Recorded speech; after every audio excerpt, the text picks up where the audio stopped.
Hello students, welcome to CL Coaching Academy. We are preparing for JEE Advance 2021. Okay, हमारा जो पहला topic है वो है परमुटेशन और कॉम्बिनेशन. हमने ये टॉपिक लिया क्यों है? क्योंकि वही जो परमुटेशन और जो कॉम्बिनेशन कॉन्सेप्ट हैं आपके,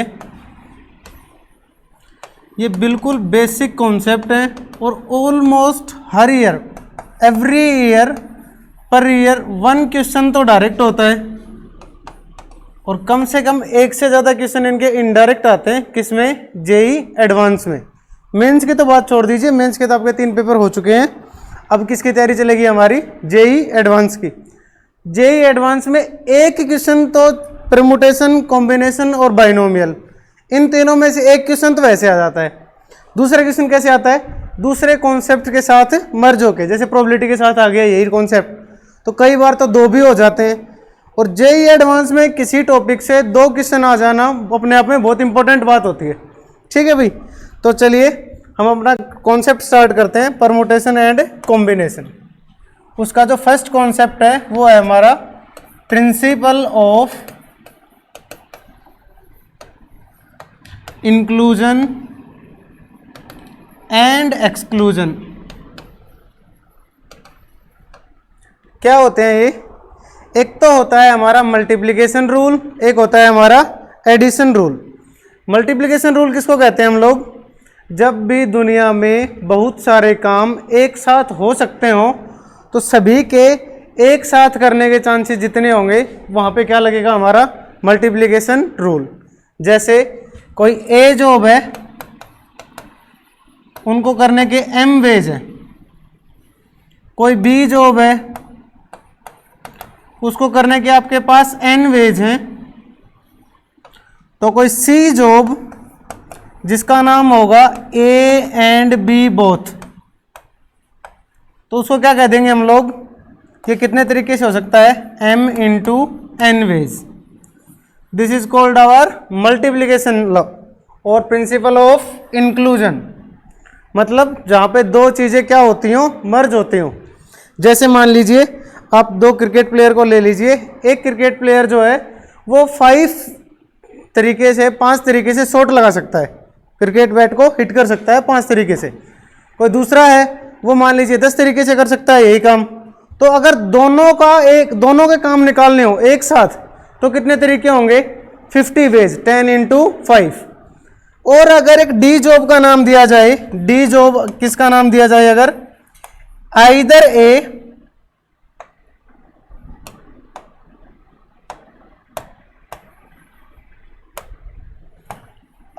ए और बी, मतलब या तो ए ही हो या फिर कौन हो? बी. तब क्या होगा? डी को करने के कितने तरीके होंगे हमारे पास? m plus n ways. इसको क्या कहते हैं हम लोग? Principle of addition, addition law और प्रिंसिपल ऑफ एक्सक्लूजन. मतलब एक के होने से बाकी काम का होना क्या हो जाए? रुक जाए. तो ये जो बेसिक कॉन्सेप्ट है ये आपको हमेशा याद रखने हैं. Principle of addition and multiplication.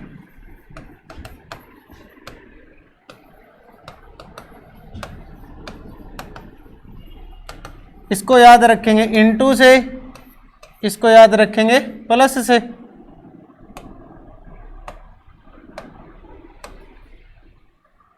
अब ये काम कहाँ आएंगे दोनों? ये आएगा बोथ वेज. और ये काम कब आता है? आइदर और में. इसको याद रखने का एक और भी तरीका है, ये होता है टुगेदरनेस के लिए. ये होता है लोनलीनेस कह लो, जो अकेला रह सकता हो, जो सबके साथ रह सकता हो, वो ये है. अगर दुनिया में मान लीजिए 5 ही काम है टोटल, कोई काम चल रहा है जिसमें 5 तरीके के काम है, और अगर एक काम अगर हो गया तुम्हारा तो बाकी करने की जरूरत नहीं पड़ेगी. तब तो कहेंगे क्या है वो, एडिशन लॉ के अंडर जाएगा। और अगर एक काम खत्म होने के बाद दूसरा काम करना जरूरी हो जाए, दूसरा काम खत्म होने के बाद तीसरा काम करना जरूरी हो जाए, तब क्या लगेगा हमारा, प्रिंसिपल ऑफ मल्टीप्लिकेशन। ठीक है, दो तो ये याद रखने हैं आपको।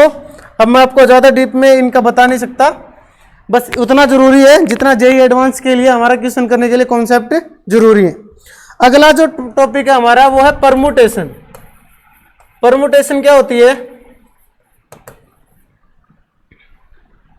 परमुटेशन किसको कहते हैं हम लोग, एक ऐसा मेथड जिसमें क्या होता हो, जिसमें ऑर्डर मैटर करे, order matters but repetition is not allowed. Repetition is not allowed, क्या कहने का मतलब वो है इसका।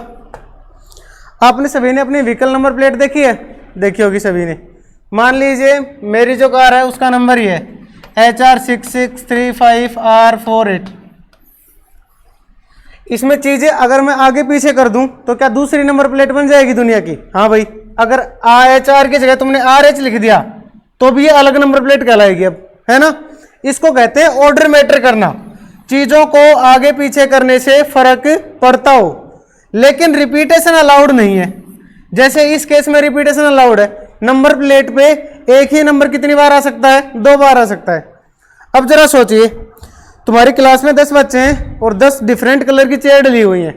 तुमसे किसी ने कहा कि 10 बच्चों को 10 चेयर पे बिठाना है, चलो बिठाओ, तो आप क्या कहोगे? अब क्या दिक्कत है, अब कोई भी बच्चा रिपीट नहीं हो सकता। तो रियल लाइफ में ये सिचुएशन होती है। तो दुनिया का कोई भी ऐसी काउंटिंग जिनमें ऑर्डर मैटर करता हो और रिपीटेशन अलाउड ना हो, क्या लगेगी? परमुटेशन। ठीक है, इसका फॉर्मूला होता है NPR is equal to n factorial upon में n माइनस आर फैक्टोरियल। क्या मतलब हुआ इसका कहने का? अगर n डिफरेंट आइटम्स हैं, मान लीजिए 10 डिफरेंट क्रिकेट बॉल है, ठीक है, उनमें से आपको 5 क्रिकेट बॉल्स अरेंज करनी है किसी बॉक्स में, है ना। तो पहले तो आपको यह पता होना चाहिए कि कौन सी 5 आएंगी, फिर कौन सी बॉल फर्स्ट पोजीशन पे रखें, कौन सी बॉल को सेकंड पोजीशन पे रखें, कौन सी बॉल को लास्ट पोजीशन पे रखें। तो मतलब ऑर्डर मैटर कर रहा है कि आगे पीछे रखी जाएंगी, और रिपीटेशन भी नहीं है कि ऐसा नहीं है कि एक बॉल कितनी बार आ रही हो, 2 बार आ रही हो। तो इसका आंसर क्या हो जाएगा? 10 फैक्टोरियल अपॉन में 10 माइनस 5 फैक्टोरियल। क्या हो जाएगा आपका आंसर? 10 फैक्टोरियल अपॉन में 5 फैक्टोरियल। और आप इतने छोटे बच्चे नहीं है कि मैं आपको फैक्टोरियल पढ़ाने बैठूं, तो फैक्टोरियल का मतलब तो आपको ऑलरेडी पता होना चाहिए। इस क्लास के लिए भाई कुछ कॉन्सेप्ट बेयरली नीडेड है, बेसिक्स हैं वो जो आपको पता होने चाहिए, इनको बार बार रिपीट नहीं किया जा सकता। अब देखिए, परमुटेशन 2 तरीके की होती है। Permutation on different things, permutations on identical things.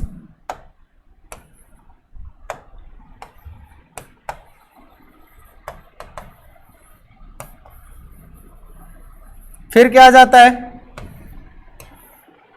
Q permutation या फिर सर्कुलर परमुटेशन। इसका भी क्या बनेगा?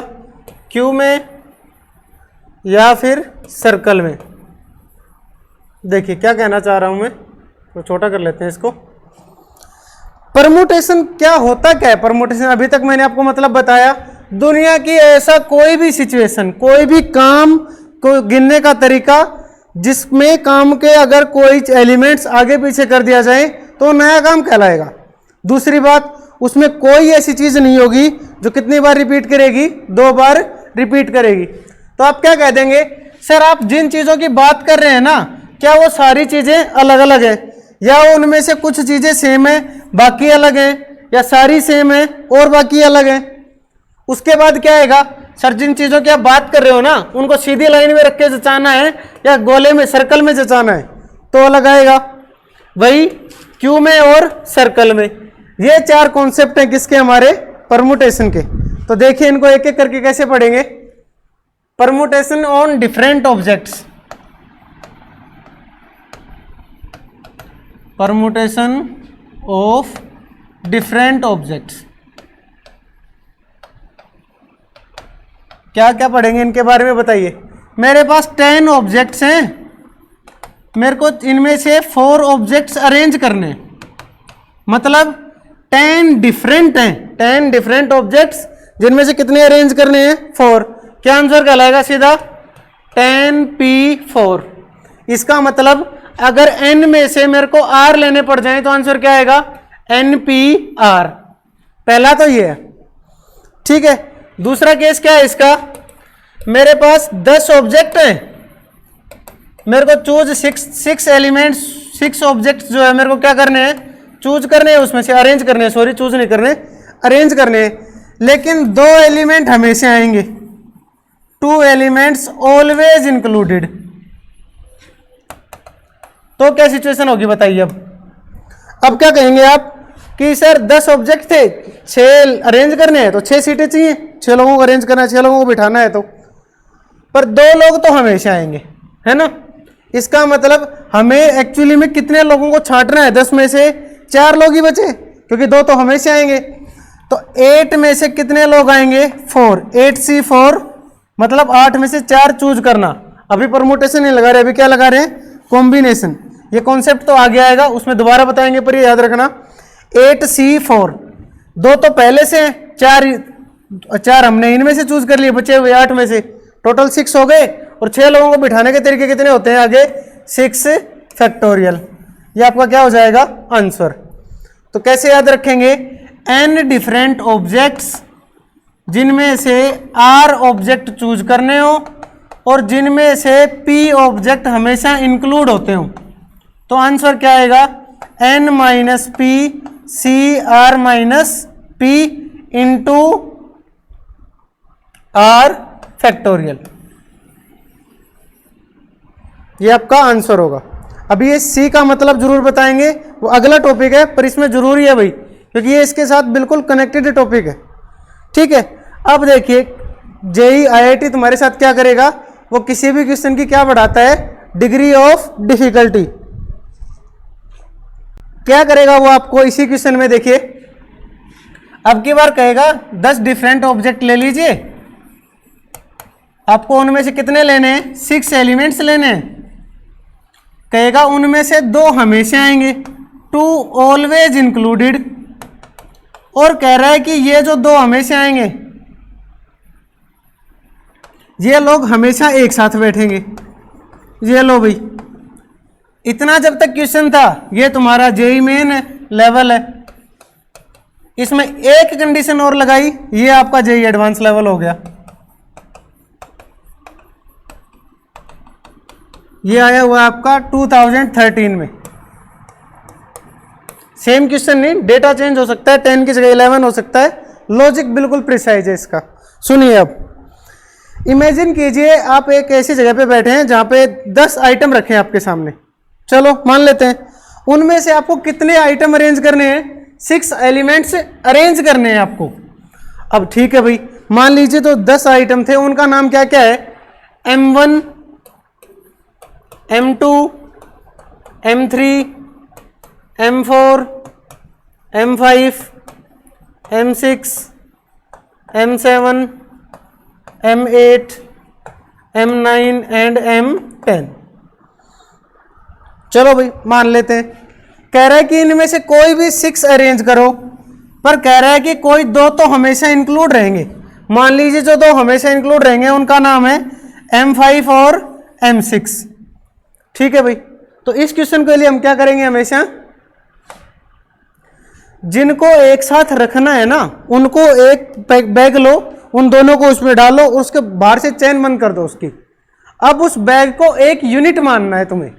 तो बताओ, अब अगर इन दोनों को हम एक मान लें तो कितने केस आएंगे टोटल, 1 2 3 4 5 6 7 8 और 9, है ना।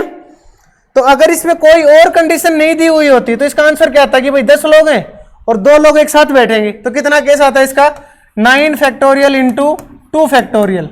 क्यों आंसर आता है इसका ये जब इन दोनों को एक यूनिट मान लेंगे तो टोटल लोग कितने बचे, 4 इधर है और 4 ही इधर है, 8 और एक ये 9। लेकिन अब दोनों ये एक साथ कितने तरीके से रह सकते हैं, M5 आगे M6 पीछे, M6 आगे M5 पीछे। तो 9 लोगों को अरेंज करने के तो तरीके 9 फैक्टोरियल, और उनमें से भी जो बैग में अंदर डाले थे वो भी कितने तरीके से रह सकते हैं, 2 फैक्टोरियल वेज से। पर अब हमारा क्वेश्चन क्या था वो सुनो, 10 डिफरेंट ऑब्जेक्ट्स, जिनमें से कितने ऑब्जेक्ट लेने हैं, 6 ऑब्जेक्ट्स अरेंज करने हैं, सेलेक्ट नहीं अरेंज। और कह रहा है कि उन इन 10 में से 2 ऑलवेज इंक्लूडेड, और उनके साथ एक और चीज है, जो 2 हमेशा आएंगे वो दोनों एक साथ रहेंगे, और इंक्लूडेड रिमेन्स ऑलवेज टुगेदर।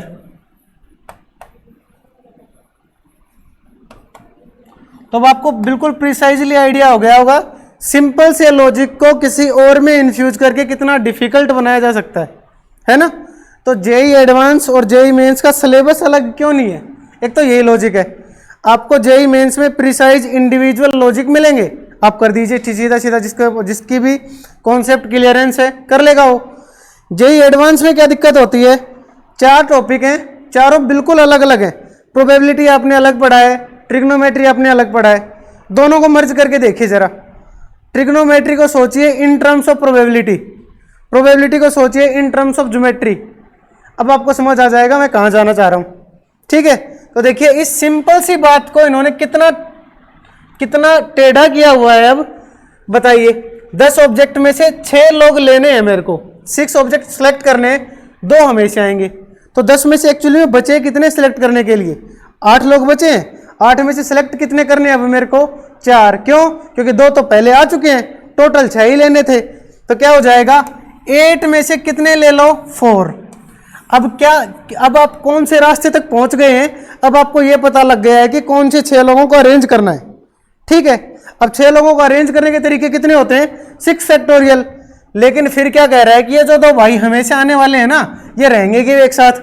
तो इन दोनों भाइयों को एक पैकेट में बंद कर दो और इन दोनों को क्या मान लो, एक आदमी मान लो।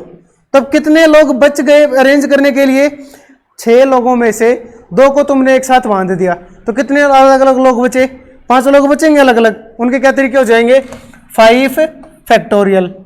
उसके बाद क्या कहेगा तुमसे, क्योंकि ये दोनों भाई भी जिस पैकेट के अंदर बंद है ना, वो पैकेट भी कितने तरीके से बन सकता है, 2 तरीके से। मान लीजिए जो 2 भाई हैं उनमें से एक बड़ा है एक छोटा है, तो बड़ा आगे छोटा पीछे, छोटा आगे बड़ा पीछे। तो जो जितने भी तुम केस गिनोगे सबके कितने हो जाएंगे, डबल। और उस डबल वाले तरीके को आगे क्या लिखते हैं, 2 फैक्टोरियल। तो देखिए अब बिल्कुल सिंपल सा लॉजिक कितना ज्यादा मैनिपुलेट हो सकता है, समझ गए होंगे आप।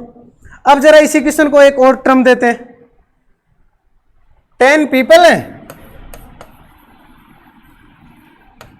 6 पीपल मेरे को सिलेक्ट करने हैं या अरेंज करने हैं। सिलेक्ट करना हो तो कॉम्बिनेशन, अरेंज करना हो तो परमुटेशन। ये तो बेसिक लॉजिक है जो +1 में सबने सीखा होगा। 10 में से 6 सिलेक्ट करने हैं, लेकिन कह रहा है कि 2 लोग कभी नहीं आएंगे। इसका मतलब जो बचे हुए 8 लोग हैं उन्हीं में से 6 लोग लेने हैं। तो क्या हो जाएगा, 8C6, तो मतलब 8 में से 6 क्या, सिलेक्शन। और 8P6 मतलब क्या, 8 में से 6 लोग लो और फिर उन 6 को क्या करके दिखाओ, अरेंज करो। इसका मतलब कहीं पे NPR लिखाओ, कहीं पे NPR लिखाओ, उसका मतलब क्या होता है, NCR इंटू R फैक्टोरियल। ये याद रखना, ठीक है। NPR मतलब क्या होता है, N डिफरेंट ऑब्जेक्ट्स में से R ऑब्जेक्ट को सेलेक्ट करना है, सॉरी अरेंज करना है। अरेंज मतलब पहले तो ये पता होना चाहिए कौन से R लेने, फिर उन R में से कौन आगे बैठेगा, कौन बीच में, कौन लास्ट में।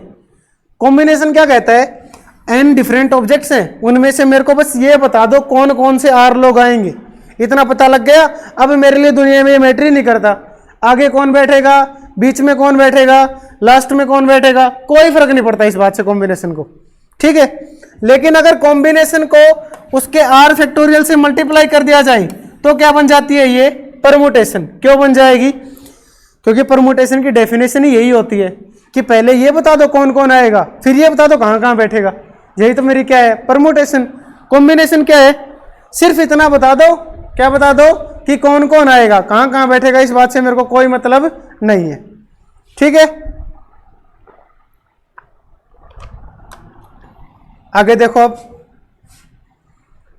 अब की बार कह रहा है कि 10 लोग हैं जिनमें से 6 लोग चूज करने हैं, 6 पीपल चूज करने हैं। अब की बार 2 कभी नहीं आएंगे, इसका मतलब बचे हुए 8 में से कितने आएंगे तुम्हारे 6। अगर अरेंज करना है तो ये लो, और सेलेक्ट करना था तो क्या आ जाएगा 8C6। ये केस है आपका जब आपके पास डिफरेंट ऑब्जेक्ट हो और आप उनको सबको सीधी लाइन में बिठा रहे हो। अब दूसरा केस लेते हैं, क्या, डिफरेंट पीपल लेकिन अब सर्कल में बिठाएंगे। अब क्या होगा देखिए जरा, मेरे पास 3 लोग हैं मान लीजिए A, B एंड C। ठीक है, कोई कहे कि एक बार इन तीनों को सीधी लाइन में बिठाओ, A, B और C। बताइए सीधी लाइन में कितने तरीके से बैठ सकते हैं। आपको पता होगा 3 लोगों को बिठाना हो तो आंसर कितना होता है 3 फैक्टोरियल। क्यों होता है, A आगे, B बीच में, C लास्ट में, A फिर से आगे, C बीच में, B लास्ट में। B आगे ले आओ, A को बीच में रखो, C को लास्ट में, B को आगे रहने दो, C को बीच में, A को लास्ट में। और 2 केस क्या बनेंगे बताइए, C आगे आ जाएगा, A बीच में, B लास्ट में, C आगे, B बीच में और A लास्ट में। तो अगर 3 लोग हैं, तीनों को एक ही लाइन में बिठाना है, कितना आंसर आएगा 3 फैक्टोरियल। चलो अब इन्हीं 3 लोगों को राउंड अपने घर के डाइनिंग टेबल पे ले जाओ, वहां बिठाओ। अब कितने तरीके से बिठा सकते हो, तुमने कहा कि सर एक तो तरीका ये है, A बिठा दिया, B और C, फिर कहेगा कि सर यही 6 तरीके तो आने चाहिए। अब देखो इसमें इस सर्कल में एक कमी है, क्या कमी है वो, मैं जो हूं ना मैंने A से गिनना शुरू किया इस साइड, A से कौन गिना B, B से कौन गिना C। कोई एक बच्चा आया जिनके घर में डाइनिंग टेबल घूमती है ना, मैंने इस टेबल को थोड़ा सा रोटेट कर दिया ऐसे, है ना, तो अब जहां पे A है वहां पे तो कौन चला गया C। अब ये यही सर्कल कैसा दिखेगा तुम्हें, C, A और B, और किसी ने अपनी जगह चेंज नहीं की अभी तक, सिर्फ टेबल को घुमाया है ना। इसका मतलब जो इस केस में कौन कौन सा CAB और दूसरा कौन सा था ABC, जो अलग अलग थे वो यहाँ पे क्या आ गए हैं, सेम हो रहे हैं। एक तीसरा केस और सेम होगा, थोड़ा सा और घुमा दो तो क्या हो जाएगा, ये यहां तो आ जाएगा A, यहां आ जाएगा B और यहां आ जाएगा क्या C। अब ये फिर से सेम हो गए। मतलब जब 3 लोग हैं तो 3 केस जो लाइन में बैठने पे अलग अलग हो रहे थे, सर्कल में बैठने पे वो क्या होंगे, सेम होंगे। सेम बात, अब इस बात का जनरलाइजेशन कैसे करोगे, अगर 10 लोग हैं, चलो भाई उनको लाइन में बिठाना है तो आंसर क्या आएगा 10 फैक्टोरियल। समझ गए भाई, उन्हीं 10 लोगों को अगर टेबल पे बिठाना पड़ जाए, राउंड टेबल पे, अब कितने तरीके होंगे, अब होंगे, क्योंकि कितने लोग बताए हैं मैंने 10 पीपल बताए हैं, तो जब भी लाइन के केस गिनोगे उनको सर्कल में बिठाने पे हर चीज कितनी बार रिपीट करेगी, 10 टाइम्स रिपीट करेगी, है ना। और जब चीजें 10 टाइम्स रिपीट करेंगी तो डिवाइड किससे करना पड़ेगा, 10 से। जरा बताओ 10 फैक्टोरियल को अगर मैं 10 से डिवाइड करूं तो आंसर कितना आएगा 9 फैक्टोरियल, है ना। तो सीधा शॉर्टकट कैसे याद रखोगे, अब अगर लाइन में बिठाना है तो जितना दिया हुआ है सीधे उसके आगे फैक्टोरियल लगा दो, और अगर सर्कल में बिठाना है तो उसमें से एक कम करके क्या लगा दो, फैक्टोरियल।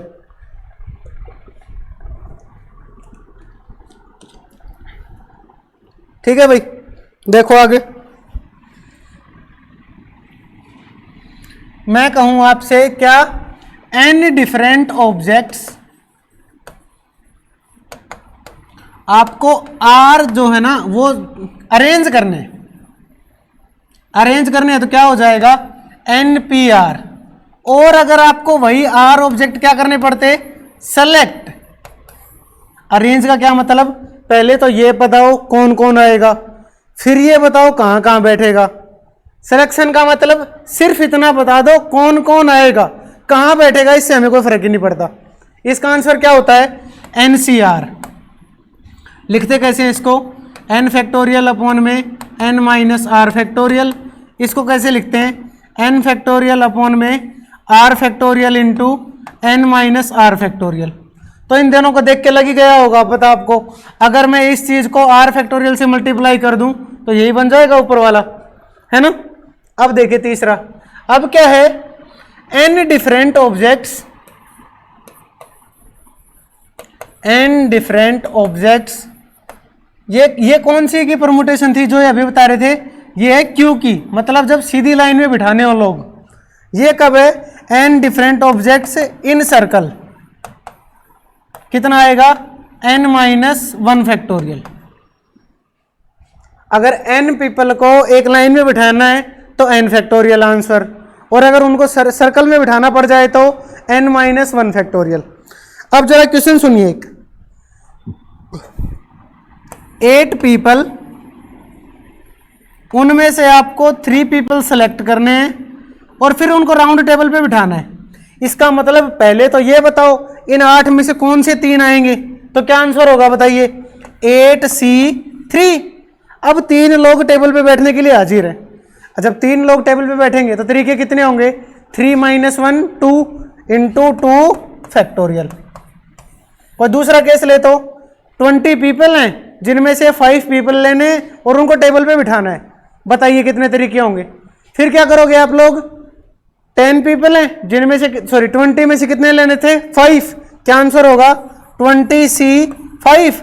और उनको 5 लोगों को एक साथ 5 लोगों को राउंड टेबल पे बिठाना है तो कितना आंसर आ गया आएगा, 4 फैक्टोरियल। ये आपकी सर्कुलर परमुटेशन है, किसकी सेंस में, जब सारे ऑब्जेक्ट कैसे हैं, डिफरेंट है।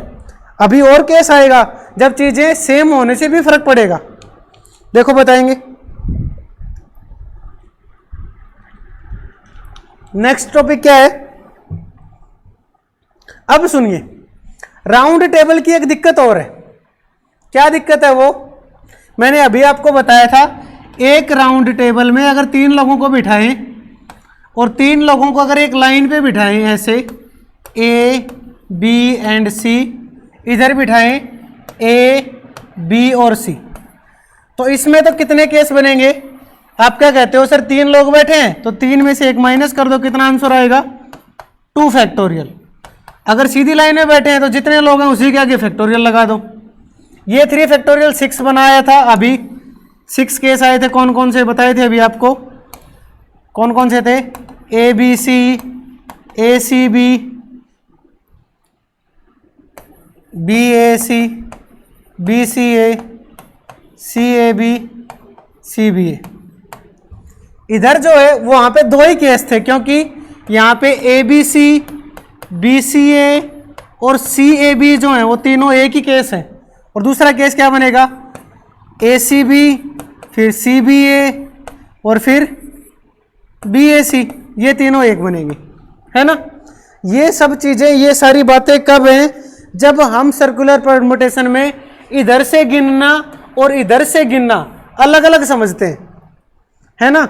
अब जरा मानिए आपके पास एक महंगा सा नेकलेस है जिसमें डायमंड लगे हुए हैं, है ना। आपको ये बताना है कि इन डायमंड को इस नेकलेस में रखने के कितने वेज होंगे। अब दिक्कत क्या है नेकलेस की, उसको फर्क ही नहीं पड़ता कि तुम उसको कौन सी साइड से गिनोगे, वो दोनों साइड से सेम ही दिखता है ना। अब अगर लोग बैठे हैं ना तब तो फर्क पड़ता है भाई, एक के राइट हैंड साइड में कोई और बैठा है और उसके लेफ्ट हैंड साइड में कोई और बैठा है। अब ये तीनों जैसे एक ही जैसे दिखने लग जाएं, अगर मान लीजिए डायमंड है ये तीनों, अब डायमंड को क्या फर्क पड़ता है कि तुम्हारे लेफ्ट में कौन है तुम्हारे राइट में कौन है। अब हैं भी सारे एक जैसे, तो चाहे उसके तुम ऊपर बैठो या उसके नीचे बैठो, दिखोगे तो तुम अभी भी नेकलेस के दिखने में कोई फर्क नहीं पड़ा। तो कई बार ऐसी की सिचुएशन भी होती है जिसमें सर्कुलर परमुटेशन में लेफ्ट से देखने पे और राइट से देखने पे कोई फर्क नहीं पड़ता। इस राइट से देखने को तो क्या कहते हैं, जब राइट साइड में चलते हो, राइट हैंड की तरफ चलते हो, इसको कहते हैं clockwise direction. This direction is called clockwise direction and the opposite of it called anti clockwise direction.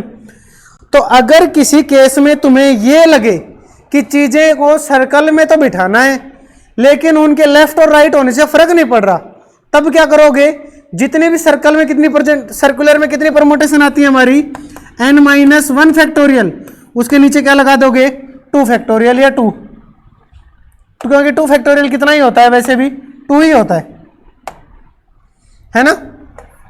तो ये याद रखना है। अभी हमने क्या क्या पढ़ लिया, different objects in a straight line, different objects in a circle, how to keep some elements together out of n different objects, कैसे एक साथ रखते हैं लोगों को, जितने लोगों को एक साथ रखना है ना, सबको एक पैकेट में बंद कर लो और उस पैकेट को एक यूनिट गिनो और बाकी को अलग अलग गिनना ही है। जैसे कह दे 25 लोग हैं, 5 लोगों को एक साथ बिठाओ और वो हमेशा एक साथ बैठेंगे, तो तुम क्या करोगे, 25 में से जिन 5 को एक साथ बिठाना है ना, उनके चारों तरफ एक रस्सी बांध दीजिए, एक रोप से बांध दिया उनको, और उनको एक आदमी की तरह गिनो, सिर्फ 1% हो अब तुम। और बाकी कितने बच गए, 20 लोग जो बच गए उनको तो 20 का 20 रहने दो और इनको एक गिन लो। कितने लोग हो गए, 21। क्या आंसर आएगा, 21 फैक्टोरियल। और अब जो ये 5 लोग बंधे हुए हैं ना, ये आपस में कितने तरीके से बंधे हुए रह सकते हैं, 5 फैक्टोरियल वेज से। तो फाइनल आंसर क्या हो जाएगा आपका, 21 फैक्टोरियल इंटू 5 फैक्टोरियल। जब चीजों को अलग अलग रखना पड़ जाए तब क्या करेंगे, तब सुनिए। एक बार क्या हुआ, किसी ने कहा कि भाई 5 लड़के हैं और 6 लड़कियां हैं, कह रहा है कि इनमें से कोई भी 2 लड़के हैं ना, वो एक साथ नहीं बैठेंगे। तो तुम क्या करोगे, पहले लड़कियों को बिठाना शुरू करो एक एक जगह छोड़ के, ठीक है, क्योंकि अब एक एक जगह छूटी हुई है, तो कोई भी ऐसा लड़का हो ही नहीं सकता 2 लड़के जो एक साथ बैठना पसंद करेंगे, क्योंकि बैठ ही नहीं सकते। अब देखिए मैं क्या कहना चाह रहा हूं तुमसे, मेरे पास मान लीजिए 8 मैन है, 6 वुमेन है, कह रहा है कि वो सारे केस बताइए जब ये 6 वुमेन्स में से कोई भी 2 वुमेन एक साथ नहीं बैठ पाएंगी। तो तुम क्या करोगे, पहले इन लोगों को बिठा लो एक एक जगह छोड़ के, 8 लोग हैं, 8 चेयर निकाल लो, एक थोड़ी थोड़ी जगह छोड़ दो सबके बीच में, 3, 4, 5, 6, 7 और 8, ठीक है। अब क्या करोगे तुम लोग, 8 सीट पे 8 लोगों को कैसे बैठा सकते हो एक लाइन में, 8 फैक्टोरियल वेज से बैठ गए वही सभी।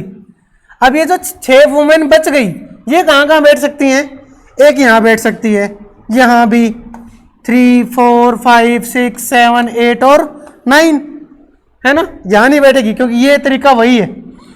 तो कितनी जगह है, अगर 8 चेयर डली हुई है ना एक लाइन में, तो बीच में कितनी जगह खाली छोड़ेंगी, 7 जगह। तो बीच में एक लास्ट वाली के उधर और एक पहली वाली के इधर, तो टोटल जगह कितनी हो गई, 9 जगह हो गई, जहां पे कितनी लेडीज बैठ सकती हैं, 6।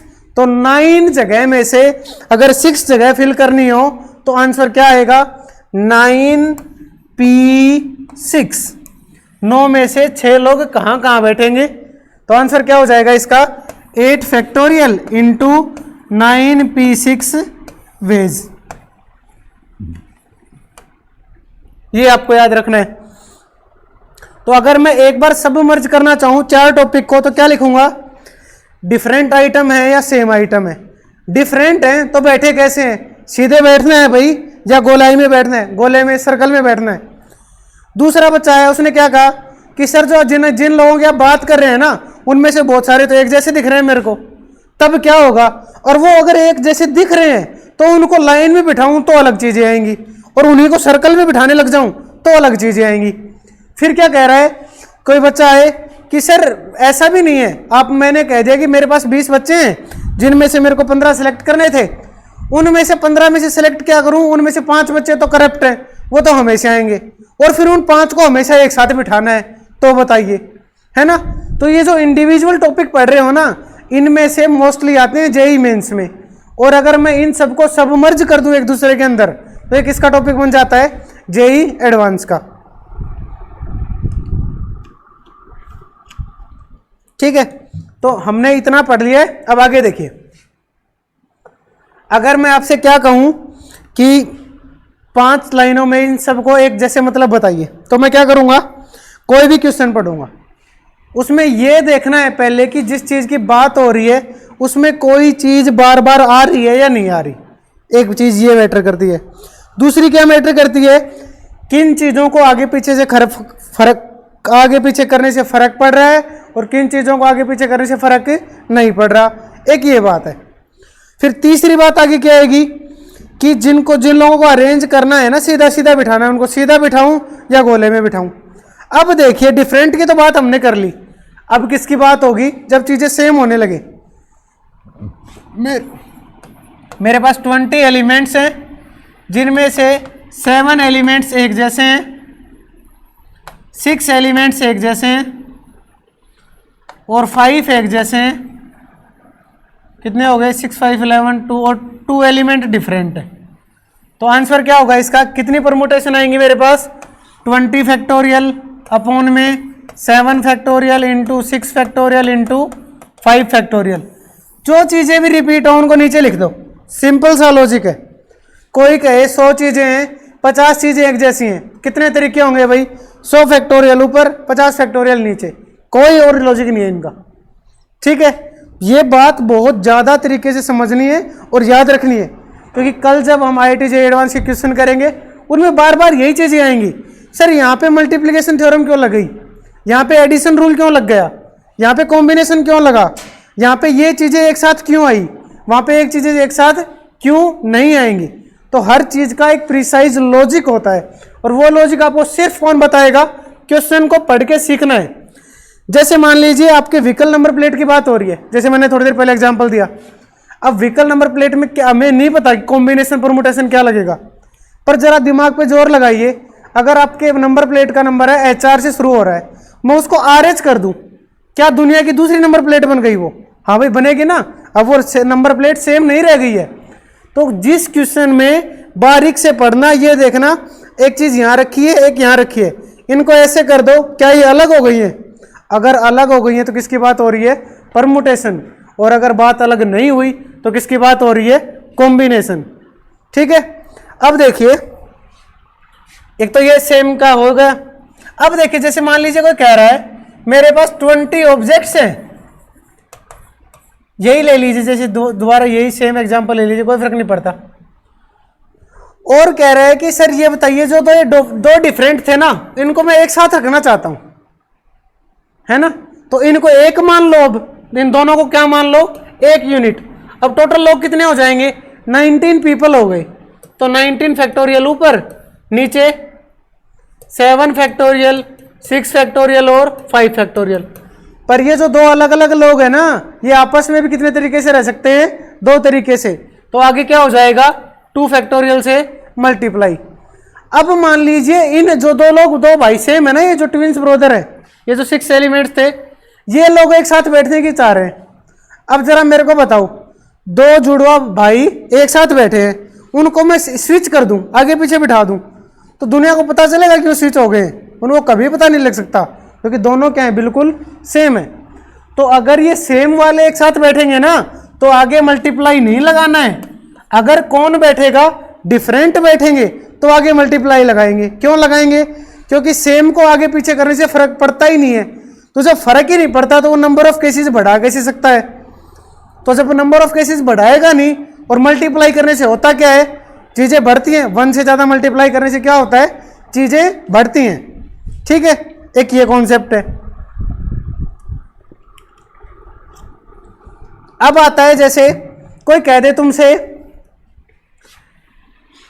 10 में से 3 एक जैसे अलाइक, 4 एक जैसे अलाइक, है ना? और कितने बच गए? 7, और 3 जो है वो डिफरेंट है। एक बार तो कह रहा है इन चारों के एक साथ बैठने के चांसेस निकालिए, एक बार कह रहा है इन 3 के एक साथ बैठने के चांसेस निकालिए। आप क्या करेंगे? 10 फैक्टोरियल ऊपर लिख दो, नीचे 3 फैक्टोरियल इंटू 4 फैक्टोरियल। ये तो हो गया टोटल केस इस सिचुएशन के किसी भी बिना कंडीशन के। अब कह रहा है कि इन ऊपर वाले 3 को एक साथ बिठाना है, इन 3 को एक मान लो, तो कितने लोग हो गए? 4 तो ये, 3 ये, 7 और 1 वो, कितने हो गए? 8। तो ऊपर तो क्या आ जाएगा? 8 फैक्टोरियल। नीचे क्या आ जाएगा? अब 8 में से कितने लोग रिपीट कर रहे हैं? 3 लोग। तो अच्छा इनको एक मानना है। तो अब अगर एक ही यूनिट मानी है तो ये रिपीट कैसे कर सकते हैं? तो आंसर नीचे क्या आएगा? सिर्फ नीचे 4 फैक्टोरियल, है ना? और अब ये 3 लोग आपस में कितने तरीके से बैठ सकते हैं? एक ही तरीके से बैठ सकते हैं, ये 2 तरीके से नहीं बैठ सकते। क्यों? अरे जब तीनों की शक्ल ही एक जैसी है, उनको आगे पीछे करते रहो, वो कभी अलग दिखेंगे ही नहीं, तो इनको किसी से भी मल्टीप्लाई नहीं करना। आया समझ में आंसर? ये आंसर दिख रहा है फिर। अब जैसे दोबारा इसी क्वेश्चन को दूसरे एंगल से देखिए, 10 लोग हैं, 3 एक जैसी शक्ल के हैं, 4 एक जैसे फेस के हैं, 3 बिल्कुल अलग हैं। कह रहा है कि इन 4 जो एक जैसे दिखते हैं ना, इनको एक साथ बिठाना है, तो इनको फिर से एक रस्सी से बांध दो, चारों को बांध दिया भाई। कितने लोग मिल गए अब तुम्हें? 3 ये 1 ये, अब इसको कितना ही मानना है? 1 यूनिट, और फिर 3 इसको कितना हो जाएगा? 3 3 6 और 1 7, ऊपर तो 7 फैक्टोरियल। इन 7 में से कितने लोग रिपीट कर रहे हैं?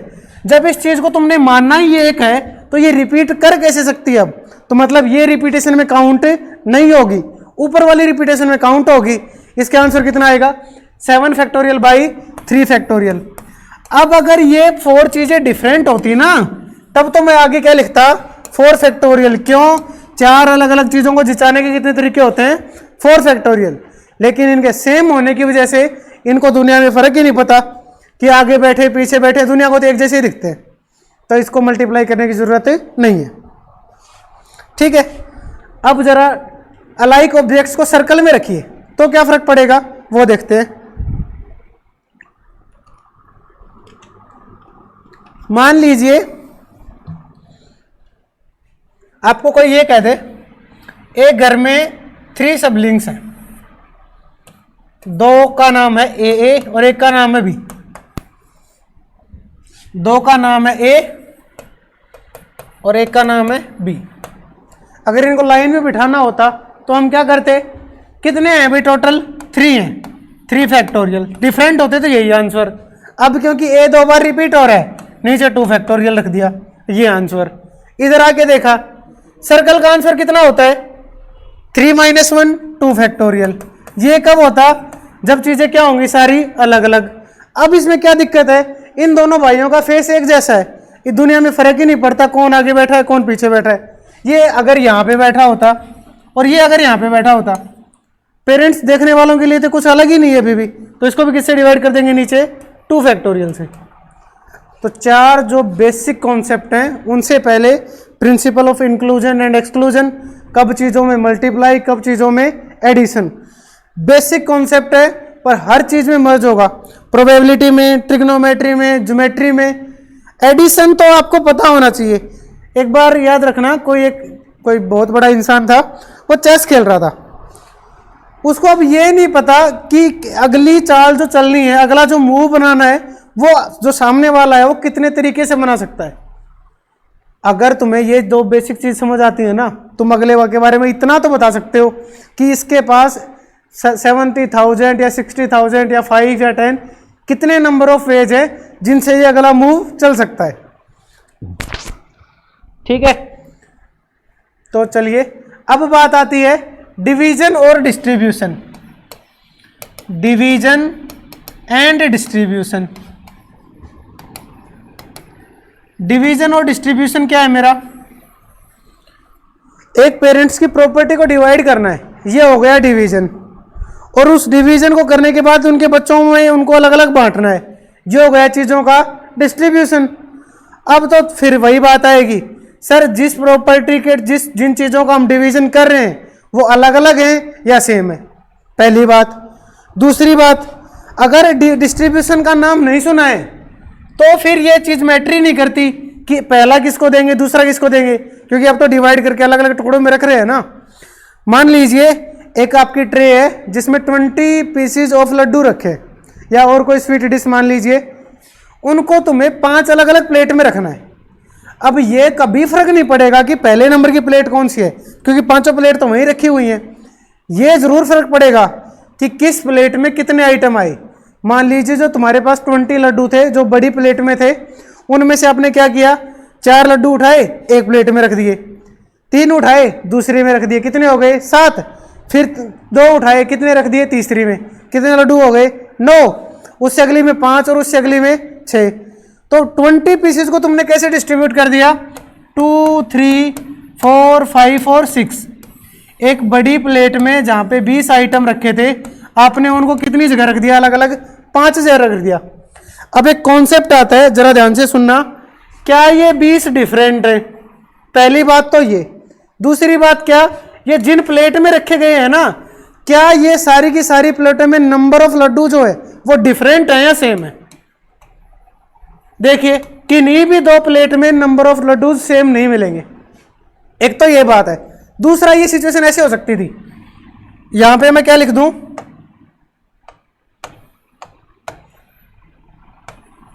यहां पे तो मैं लिख दूं 4, यहां पे तो 4 और यहां पे मैं 1 लिख दूं, अभी भी 20 है। लेकिन अब दो प्लेटें ऐसी हो गई हैं जिनमें नंबर ऑफ लड्डू क्या हो गए हैं, सेम। देखो पहली स्टेज क्या है, यहां देखो कितनी चीजें अलग हैं, कितनी चीजें सेम है। फिर यहां देखो किन किन में तुमने सेम दिया, किस किस में अलग दिया। मान लीजिए किसी की प्रॉपर्टी की बात हो रही है और यहाँ पे 5 बच्चे लेने वाले। अब बताओ इनमें क्या क्या झगड़ा होगा। पहले तो यही कि मेरे को कम मिला, मेरे को ज्यादा मिला। फिर ये भी झगड़ा करेंगे, मेरे को कौन सा मिला और तुम्हें कौन सा मिला, है ना। मैं झगड़े से यहाँ पे क्या समझाना चाह रहा हूं तुम्हें, कि कौन कौन सी बात सिचुएशन को एक दूसरे से क्या बनाती है, अलग बनाती है। और परमुटेशन कॉम्बिनेशन में तो हम पढ़ते ही क्या है कि टोटल वेज कितने होंगे। अब टोटल वेज तुम्हें कैसे पता हो सकता है कि एक चीज दूसरी चीज से अलग कैसी है, तभी तो वो दो चीजें हैं, है ना। अदरवाइज उनको कितना ही मानना पड़ेगा, एक ये बात याद रखनी है। अब जरा बताइए, सुनिए, 20 पीसीज को आपको किस में रखना है, 20 पीसीज को आपको इस ग्रुप में तोड़ना। तो आपका आंसर क्या होगा, मान लीजिए यहां पे 4 की जगह 2 3 था हमारा पहले,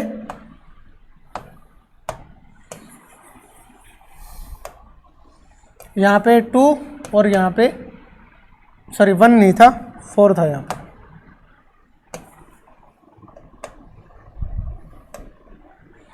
यहां पे 3, यहां पे 4, ठीक है। इसका आंसर कैसे आएगा, जितने डिफरेंट ऑब्जेक्ट का टुकड़ा किया है ना, उनको तो ऊपर लिखो 20 फैक्टोरियल ऊपर, और जितने नीचे हैं ये आ जाएगा 3, 2, 4, 5 एंड 6। ये किसका आंसर हो गया आपका, डिवीजन का। और डिवीजन भी कब, जब सारी चीजें अलग अलग हैं और जिनमें बांटा ना वो भी सारे अलग अलग हैं। उनमें से कोई दो चीजें ऐसी नहीं होनी चाहिए जिनको सेम मिला हो। एक बात। दूसरा केस क्या है, चीज जो टोटल चीजें थी वो तो अभी भी सारी अलग अलग है, लेकिन अब जिनमें डिवाइड हो रहे हैं ना, वो जो 20 लड्डू थे 5 प्लेट में रखने हैं और अब की बार 2 प्लेटें एक जैसी हो गई, तो क्या केस आएगा, तब सुनिए।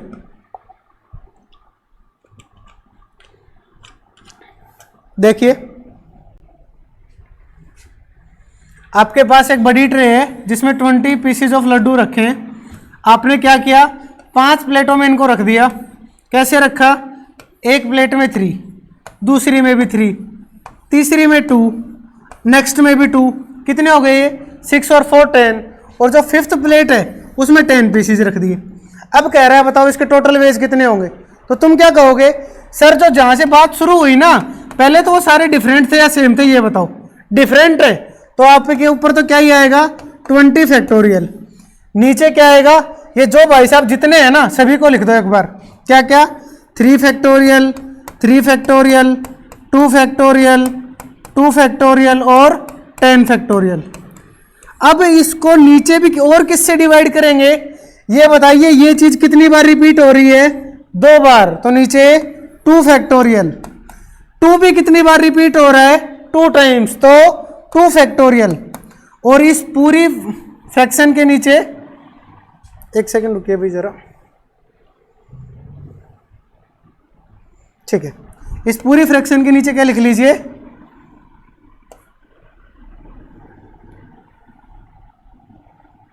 इस पूरी फ्रैक्शन के नीचे लिख लीजिए 1। अब आपने कभी पढ़ा होगा a बाई बी, एक सेकंड भाई ये बोर्ड हैंग कर रहा है, a बाई बी अपॉन में c बाई डी। तो a किससे मल्टीप्लाई, d से, और b किससे मल्टीप्लाई, c से। तो बताइए ये 1 तो किससे मल्टीप्लाई होगा, इससे, और ये किससे मल्टीप्लाई होगा, इससे। ये क्या कौन सा डिवीजन है, जब 20 या कितने भी आइटम सभी डिफरेंट हो, पर जिनमें उन टुकड़ों को तोड़ना है ना, उनमें से कम 2 टुकड़े सेम साइज के हो जाए। ये बात है एक। अब अगला केस तुम बताओ, अगला केस डिफरेंट कैसे बनेगा। ये जो 20 आइटम जो तुमने डिफरेंट लिए थे, इनमें से कुछ क्या होने लग जाएं, सेम होने लग जाएं। जैसे जो तुमने 20 लड्डू लिए थे, उनमें से 10 लड्डू एक जैसे हैं, बिल्कुल डिट्टो आइडेंटिकल, और जो 10 बच गए वो अलग अलग हैं। तब क्या होगा, फिर उसके अगला केस क्या आएगा, सर ये केस है, इसके बाद प्लेटों का साइज अलग अलग है या प्लेटों का साइज फिर से सेम होने लग गया। 2 केस और आ गए। और अगला केस क्या आएगा, सभी प्लेटों का साइज सेम कर दो, इधर सारे ही सेम कर दो, तो अलग हो जाएगा। अभी तक सिर्फ क्या कर रहे हैं हम लोग, डिवीजन। अब जरा एक केस और सुनिए जे एडवांस लेवल के लिए।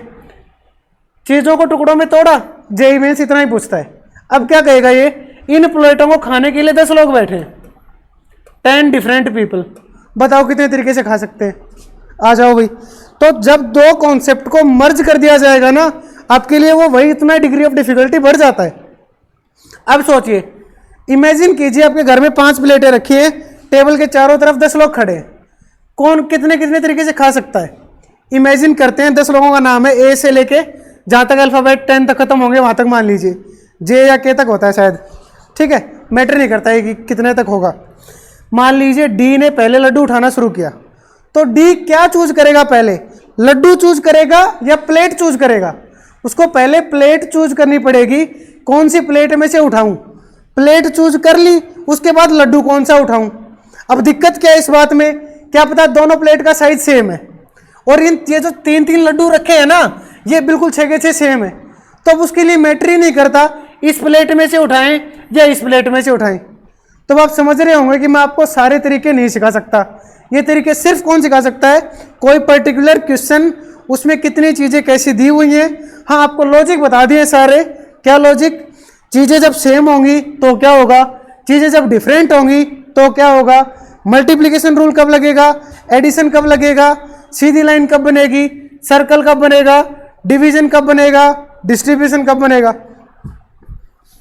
ठीक है, तो ये मैं 6 बेसिक एलिमेंट एक बार लास्ट टाइम लिख रहा हूँ। कल जब मैं आपको जे एडवांस की प्रॉब्लम करवाऊंगा, उससे पहले मैं आपसे रिक्वेस्ट करता हूँ प्लीज़ पढ़ना है टॉपिक, अदरवाइज क्वेश्चन ना समझ में आने के लिए रीज़न रहेगा। एडिशन रूल, उसके बाद है मल्टीप्लिकेशन रूल, उसके बाद है परमुटेशन, वही ट्री बना के क्या क्या, सेम, डिफरेंट, उसके बाद लाइन और सर्कल, सेम चीज़ यहाँ पे लाइन और सर्कल, और परमुटेशन और सेम चीज़ें किसके लिए होती है, कॉम्बिनेशन। तो अब देखो, एक कॉम्बिनेशन का इसी में एक कॉम्बिनेशन और बन गया, 2 चीज़ों के लिए अलग अलग 4 चीज़ें, कितनी चीज़ें हो गई, 8 चीज़ें। ये बेसिक कॉन्सेप्ट याद रखने हैं भाई कल के लिए, ठीक है। उसके बाद क्या होगा बताओ, अब उसके बाद पढ़ना है आपको डिवीजन, किन का, डिफरेंट ग्रुप, किसका, same group, same size group लिख लीजिए, सेम ग्रुप नहीं सेम साइज ग्रुप। फिर क्या लिखोगे, डिवीजन किसका, डिफरेंट का, सॉरी सेम का। फिर किस में लिखोगे, डिफरेंट साइज ग्रुप, और फिर क्या लिखोगे, सेम साइज ग्रुप। ये बेसिक की एलिमेंट्स हैं क्वेश्चन करने के लिए। बार बार कह रहा हूं, अभी 2 टॉपिक और रह जाते हैं पढ़ाने के लिए, वो क्या क्या है सुन लो। एक तो होता है डी अरेंजमेंट। क्या होता है, सही चीज़ का सही जगह पे ना पहुंचना डी अरेंजमेंट है। इतना बेसिक सा कॉन्सेप्ट कहीं और नहीं मिलेगा। सही चीज़ का सही जगह ना पहुंचना ही क्या कहलाएगा, हमारा डी अरेंजमेंट। मेरे पास 4 मैसेज है, मैसेज का नाम है M1, M2, M3 और M4, और 4 ही कॉन्टेक्ट लिस्ट है। मान लीजिए उनका नाम है N1, N2, N3 और N4। M1 जो मैसेज है ना वो N1 पर्सन के लिए है, M2 में जो मैसेज है वो किसके लिए है, N2 पर्सन के लिए, M3 किसके लिए है, N3 के लिए, और M4 किसके लिए है, N4 के लिए। चलो भी मान लेते हैं। मैं ये कह रहा हूँ कि सही मैसेज सही आदमी को नहीं जाना चाहिए, इस केस का आंसर निकालने के लिए क्या लगेगी यहाँ पे, डी अरेंजमेंट। और याद रखना n डिफरेंट थिंग्स के लिए डी अरेंजमेंट क्या होती है, फॉर्मूला यहाँ लिख दे रहा हूँ मैं, n factorial into 1 minus 1/1 factorial plus 1/2 factorial minus 1/3 factorial plus 1/4 factorial, और ये चलता रहेगा -1 की पावर n/n फैक्टोरियल। इनको लिखते हैं इज इक्वल टू, लिखते हैं इसको dn। ऐसे ही आपको वैल्यू फाइंड आउट करनी है d1 d2 d3 d4 d5 d6, कम से कम d6 या d7 तक हमेशा याद रहनी चाहिए। जेई का पेपर देने के पता लगा d6 की वैल्यू याद नहीं है, वहाँ बैठ के d6 सोल्व कर रहे हो, इसको सोल्व करने में तुम्हें 2-3 मिनट लगेंगे बेटा। तो अगर ये वैल्यूज पहले से प्रायर याद रहती है ना, मतलब तुम्हें पता ही है। d7 का क्या मतलब हुआ, 7 चीजें हैं, 7 जगह पे जानी है, हर एक सही चीज सही जगह नहीं जा सकती, बात खत्म। d5 का क्या मतलब हुआ, 5 चीजें 5 जगह सही जगह पे जाने के लिए थी, कोई भी चीज अपनी सही जगह पे नहीं जा रही, कितना आंसर आएगा, या n की जगह क्या रख लीजिए 5। एक बात और याद रखना, ये 1 से 1 हमेशा कट जाएगा, तो यहाँ से 1/2 से शुरू कर लेना, उसमें कोई दिक्कत नहीं है। अब एक कॉन्सेप्ट और है, वो क्या है, नंबर ऑफ डिवाइजर्स, या फिर मैं आपको दूसरा नाम लूँ तो मेरे पास 20 लड्डू हैं और मेरे पास 5 बॉक्स रखे हैं अलग अलग, मैं उन लड्डुओं को कैसे भी रखूं, पहले तो क्या बात आएगी, वो लड्डू सेम है या अलग अलग है। दूसरी बात क्या सर जब मैं 5 बॉक्सेज में उन लड्डुओं को डालने बैठूंगा ना, तो क्या ऐसा एक बॉक्स रह सकता है जिसमें मैं एक भी ना डालूं, क्या ऐसा हो सकता है 4 में तो मैं एक भी ना डालूं, एक में सारे डाल दूं, ये भी हो सकता है। दूसरा केस क्या आएगा कि भाई सभी डब्बों में कम से कम 1 लड्डू तो डालो, बाकी बताओ कितने हैं, तो अब वही आ गई, हर एक कंडीशन के लिए क्या है, एक अलग आंसर है। तो मैं जितने भी शॉर्ट ट्रिक के फॉर्मूले हैं इस वीडियो के साथ नीचे लिंक में ऐड कर रहा हूँ, आप वो पीडीएफ जरूर पढ़ना, उसमें सभी शॉर्टकट कीज हैं, इस क्वेश्चन का ये आंसर होगा। समझा मैंने सारे लॉजिक यहाँ दिए, पर बेटा अगर आपको याद रहेंगे टाइम आपका ही बचेगा, एक क्वेश्चन में टाइम बचा लीजिए, दूसरे क्वेश्चन में उसका बेनिफिट मिलेगा आपको। हाँ, एक जेईई एडवांस की एक छोटी सी साइकोलॉजी और है, वो और बता देता हूँ। IITian बनने के लिए ना IIT आपसे 2 चीज़ें मांगती है, एक आप किसी भी इंडिविजुअल कॉन्सेप्ट को कितने अच्छे से समझ पाते हैं, दूसरी बात उस अच्छे से समझने को जब किसी दूसरी चीज़ में मिलाया जाएगा ना तो उसका रंग कैसा दिखेगा। प्रैक्टिकल एग्जाम्पल क्या है इसका, आपके जेईई एडवांस में मान लीजिए 2 कलर के बॉक्सेज हैं बस, एक वाइट कलर है एक ब्लैक है। अब दिक्कत क्या है, जेईई एडवांस पता है आपसे क्या पूछेगा, 10 मिलीग्राम वाइट कलर जो ब्लैक में मिला दो, वो अब कैसा दिखेगा, आधा जो हाफ ब्लैक है उसको हाफ वाइट में मिलाओ तो कैसा दिखेगा, पूरा वाइट पूरे ब्लैक में मिला दो अब कैसा दिखेगा, 90% वाइट 10% ब्लैक में मिला दो तो कैसा दिखेगा। तो आपको हर पॉसिबल सिचुएशन पता होनी चाहिए, और वो हर पॉसिबल सिचुएशन गिनने का तरीका कौन बताएगा आपको, permutation and combination. Thank you students, मेरे को लग रहा है आपको शायद समझ आ गया होगा। इस वीडियो के जितना हो सके शेयर करें, लाइक करें, अपने दोस्तों को बताएं, और अगर अब भी कोई डाउट है तो कमेंट करके मेरे को ज़रूर बताएं, मैं आपकी समस्या सॉल्व करने के लिए बिल्कुल तैयार हूं। और अगर आप हमारे स्कूल से जुड़ना चाहते हैं, हमारे स्कूल का नाम है CL पब्लिक स्कूल नारनौल, आपको डिस्क्रिप्शन के नीचे स्कूल का बिल्कुल प्रॉपर लिंक मिलेगा, वहाँ पे जाके आप हमारे स्कूल की वेबसाइट पे जा सकते हैं और हमें कॉन्टैक्ट कर सकते हैं। Thank you.